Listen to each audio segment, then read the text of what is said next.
வடை கறி.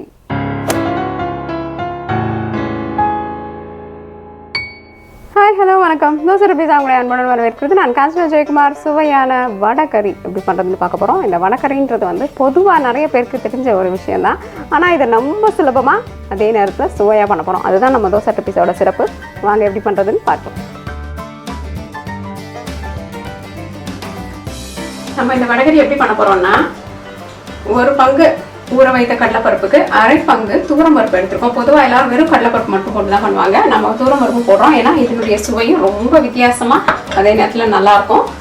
இப்போ என்ன பண்ண போகிறோம், ஒரு சின்ன மிக்சர் ஜாரில் என்ன பண்ணலான்னா 2 பச்சை மிளகாய், சிறிய துண்டு இஞ்சி வச்சுருக்கோம். இது வந்து நம்மளுடைய குடும்பத்தின் காரம் மற்றும் குழந்தைகளுக்கு எவ்வளோ சரியாக வருமோ அதுக்கேற்ற மாதிரி நீங்கள் போட்டுக்கோங்க. கொஞ்சமாக தேவைப்பட்டதுன்னா 1 மிளகாய் போட்டால் கூட போதும். அதை பார்த்து போட்டுக்கோங்க. அந்த முதல்ல லேசாக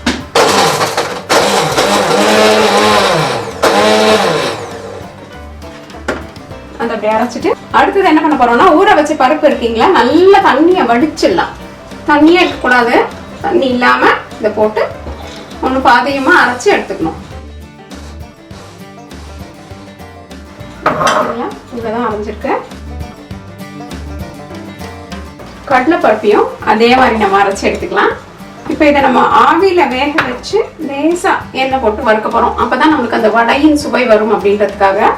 இப்போ ஆவியில வேக வைக்கிறதுக்காக என்ன பண்ணியிருக்கேன்னா, நான் அடுப்பில் தண்ணி வச்சுருக்கேன். இது நம்ம பொதுவாக இட்லி பாத்திரம் அல்லது இட்லி தட்டில் வச்சு வேக வச்சுக்கலாம். அதுக்கேற்ற மாதிரி நம்மக்கிட்ட என்ன இருக்கோ அதை உபயோகப்படுத்திக்கலாம். அரைச்சாச்சு. இப்போ நம்ம தேவையான அளவு இதில் உப்பு சேர்த்துக்கலாம். எல்லாத்தையும் கலந்து நம்ம இந்த ஆவியில் வேக வச்சு எடுக்கலாம்.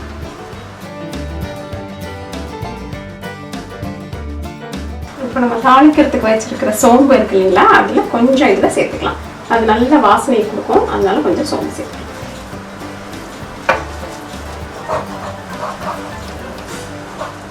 தண்ணி கொதிச்சுட்டு இருக்கு. இந்த மாதிரி ஒரு தட்டை நான் வச்சிடுறேன்.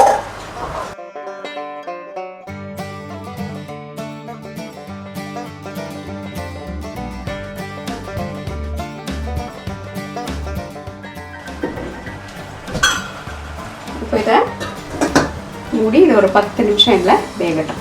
இது ஒரு 10 நிமிஷம் வேகிறதுக்குள்ளார நம்ம வடைக்கறி செய்யக்கூடிய அந்த கறியை தயார் பண்ண ஆரம்பிச்சிடலாம். வடைக்கறி செய்ய போகிற பாத்திரம் தயாராக இருக்குது. அதில் ஒரு 2 தேக்கரண்டி எண்ணெய் ஊற்றிக்கலாம். கிராம்பு, பட்டை, சோம்பு போட்டு தாளிச்சிடலாம். இந்த வடைக்கறி எப்படி பண்ண போகிறோம்னா, தேங்காய், கசகசா மற்றும் முந்திரி பருப்பு அரைச்சி ஊற்ற போகிறோம்.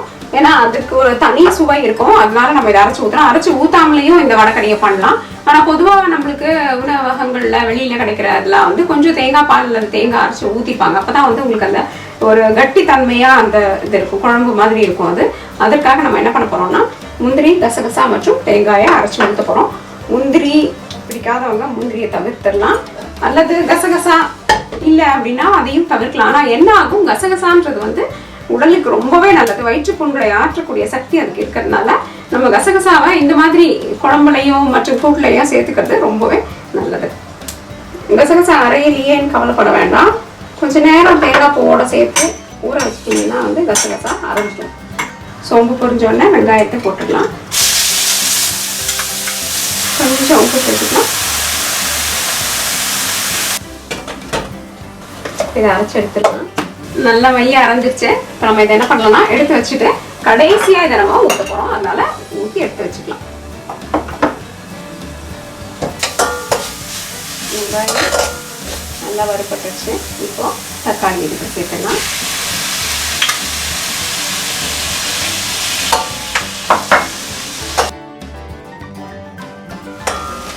தக்காளி நல்லா வதங்கிடுச்சு. இப்போ நம்மளுடைய பொடி எல்லாத்தையும் சேர்த்துக்கலாம். மிளகாய் தூள், மஞ்சள் தூள், சாம்பார் தூள் அல்லது தனியா தூள்,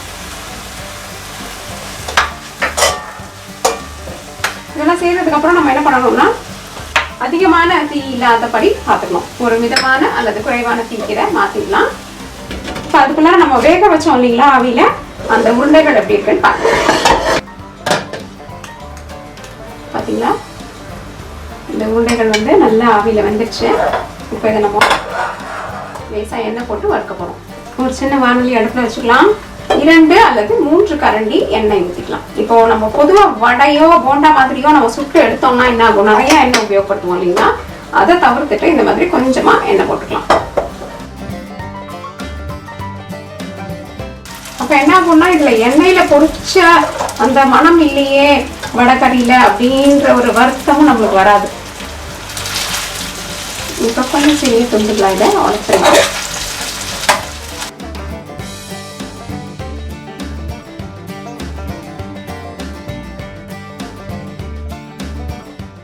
இது கொஞ்சம் வறுபடட்டும்.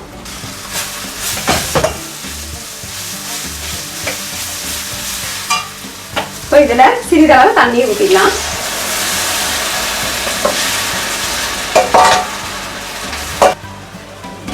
இந்த தண்ணி கொதிக்க ஆரம்பிச்சிருச்சு பாத்தீங்களா?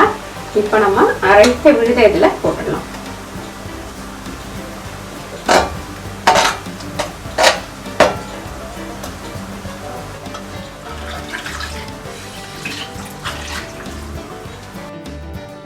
இப்போ இந்த அரைத்த விழுத போட்டதுக்கு அப்புறமா சிறு தீயில வச்சு கொஞ்ச நேரம் இது கொதிக்கட்டும்.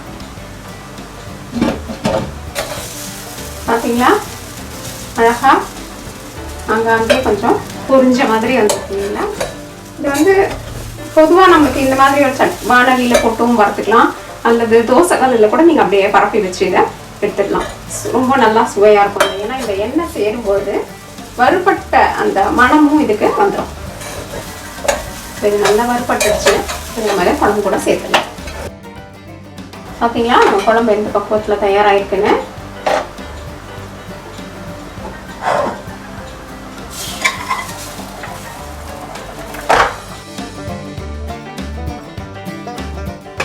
நம்ம பருப்பை போட்டுட்டதுனால என்னன்னா ரொம்ப அதிகமான தீ இருக்கக்கூடாது. இதுக்கு குறைவான மிதமான தீ அல்லது சிறு தீயில வச்சிடலாம். வச்சுட்டு கடைசியா கரம் மசாலா பொடி அது கூட சேர்த்துட்டு இப்போ மெதுவா சிறு தீயில இது ஒரு 10 நிமிஷம் நல்லா கலந்துருக்கட்டும். அதுக்காக நம்ம ஒரு 10 நிமிஷம் இதை விட்டுடலாம். அடுப்புல மூடி வச்சிடுங்க. பார்த்தீங்களா நம்ம வடைக்கறி அருமையாக தயாராகிடுச்சு. இப்போது நம்மளுடைய உப்பு பார்த்துட்டு தேவையிருந்தால் கொஞ்சம் உப்பு சேர்த்துக்கலாம். கடைசியாக ஒரு எலுமிச்சை பழத்தின் சாறை பிழிஞ்சதில் ஊற்றிடலாம். கொத்தமல்லி இலைகளை தூவி நம்மளது வடைக்கறி பரிமாறும் நிலைக்கு தயார். என்ன நண்பர்களே, நம்ம அருமையான வடைக்கறி எப்படி பண்ணுறதுன்னு பார்த்தீங்களே, அந்த வடைக்கறின்னாலே ரொம்ப பெரிய விஷயமா அப்படி இப்படின்னு நினச்சிட்டு இருந்திருப்பீங்க.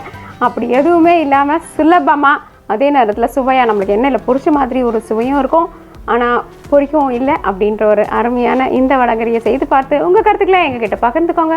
தோசை டு பீட்சா என்றென்றும் உங்கள் நாவிற்கும் வயிற்றிற்கும் நல்லதொரு சுவை. இந்த வீடியோ உங்களுக்கு பிடிச்சிருந்தா லைக் ப்ரெஸ் பண்ணுங்கள். தோசை டு பீட்சாக்கு மறக்காமல் சப்ஸ்கிரைப் பண்ணுங்கள் மற்றும் உங்களுடைய நண்பர்கள் மற்றும் உறவினர்களுக்கு இந்த லிங்கை பகிர்ந்துக்கோங்க. நன்றி, வணக்கம்.